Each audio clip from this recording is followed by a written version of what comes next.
ಇನ್ನು CM DCM breakfast ವಿಚಾರಕ್ಕೆ ಸಂಬಂಧಪಟ್ಟ ಹಾಗೆ ಶಾಸಕ ಶೈಲೇಂದ್ರ ಬೆಲ್ದಾಳೆ ವ್ಯಂಗ್ಯವಾಡಿದ್ದಾರೆ. ರೈತರ ಸಮಸ್ಯೆಗೆ ಸ್ಪಂದಿಸದ ಸರ್ಕಾರದ ವಿರುದ್ಧ ಶಾಸಕ ಶೈಲೇಂದ್ರ ಬೆಲ್ದಾಳೆ ವ್ಯಂಗ್ಯವಾಡಿದ್ದಾರೆ. ಕಾಂಗ್ರೆಸ್ ಸರ್ಕಾರ ಸಿಎಂ ಕುರ್ಚಿ ಕಿತ್ತಾಟದಲ್ಲಿ ಬ್ಯುಸಿ ಆಗಿದ್ದಾರೆ. ಮೊನ್ನೆ ಸಿಎಂ ಅವರು ಡಿಸಿಎಂ ಡಿಕೆಶಿ ಅವರನ್ನ ಕರೆದು ವೆಜಿಟೇರಿಯನ್ ತಿಂಡಿಯನ್ನ ತಿನ್ನಿಸಿದ್ರು. ಈಗ ಡಿಸಿಎಂ ಅವರು ಸಿಎಂ ಅವರನ್ನ ಕರೆದು ನಾಟಿ ಕೋಳಿ ತಿನ್ನಿಸಿದ್ದಾರೆ. ನಾಳೆ ಸತೀಶ್ ಜಾರಕಿಹೊಳಿ, ನಾಡಿದ್ದು ಜಿ ಪರಮೇಶ್ವರ್ ಮನೆಗೆ ಕರೆಯಬಹುದು. ಕಾಂಗ್ರೆಸ್ನಲ್ಲಿ ಯಾರು ಸಿಎಂ ಸ್ಥಾನದ ಆಕಾಂಕ್ಷಿ ಇದ್ದಾರೋ ಅವರ ಮನೆಯಲ್ಲಿ ತಿಂಡಿ ಮಾಡಿ ಅಂತ ಸೋನಿಯಾ ಗಾಂಧಿ ಅವರು ಹೇಳಿರಬಹುದು. ಕಾಂಗ್ರೆಸ್ನಲ್ಲಿ 4 ಜನ ಸಿಎಂ ಸ್ಥಾನದ ಆಕಾಂಕ್ಷಿಗಳಿದ್ದಾರೆ. ತಿಂಡಿ ಮೇಲೆ ಸಿಎಂ ಕುರ್ಚಿ ನಿರ್ಧಾರ ಆಗುತ್ತೆ ಅನಿಸುತ್ತೆ. ಅವರಲ್ಲಿಯೇ ಕಾಂಪಿಟೇಷನ್ ಇದೆ.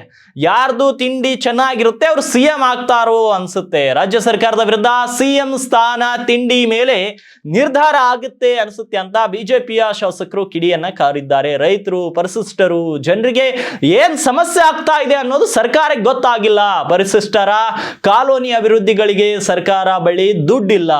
ಟಿಫನ್ ಪಾಲಿಟಿಕ್ಸ್ ಬಗ್ಗೆ ಬೀದರ್ನ ದಕ್ಷಿಣ ಕ್ಷೇತ್ರದ ಶಾಸಕ ಡಾಕ್ಟರ್ ಶೈಲೇಂದ್ರ ಬೆಲ್ದಾಳೆ ಈ ರೀತಿ ವ್ಯಂಗ್ಯವಾಡಿ ಕಿಡಿಕಾರಿದ್ದಾರೆ. ಹಾಗಿದ್ರೆ ಏನ್ ಹೇಳಿದ್ರು ಶೈಲೇಂದ್ರ ಬೆಲ್ದಾಳೆ? ಬನ್ನಿ ಕ್ವಿಕ್ ಆಗಿ ನೋಡೋಣ. ರಾಜ್ಯ ಸರ್ಕಾರ ರೈತರ ಪರ, ಪರಿಶಿಷ್ಟ ಜಾತಿ, ಪರಿಶಿಷ್ಟ ಪಂಗಡ ಪರ ಇಲ್ಲ. ಯಾಕಂದರೆ ಈಗ ಓನ್ಲಿ ಕುರ್ಚಿ ಕಿತ್ತಾಟದಲ್ಲಿ ಬ್ಯುಸಿಯಾಗಿದ್ದಾರೆ.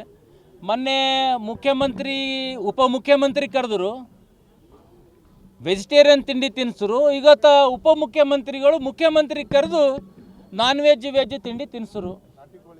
ನಾಟಿ ಕೋಳಿ ಸಾರು ಸವಿದರು ಅಂತ ಬಂತು ಮುಂಜಾನೆ.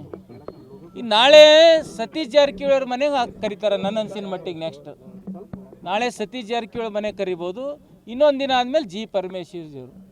ಅದು ರಾಹುಲ್ ಗಾಂಧಿಯವರು ಮತ್ತು ಸೋನಿಯಾ ಗಾಂಧೀಜಿಯವ್ರು ಏನು ಹೇಳ್ಯಾರಂದ್ರೆ, ಯಾರ್ಯಾರು ಮುಖ್ಯಮಂತ್ರಿ ಕೇಳ್ತಾರಪ್ಪ ಎಲ್ಲರ ಮನೆ ಒಬ್ಬೊಬ್ಬರು ತಿಂಡಿ ತಿನ್ನಿರಿ.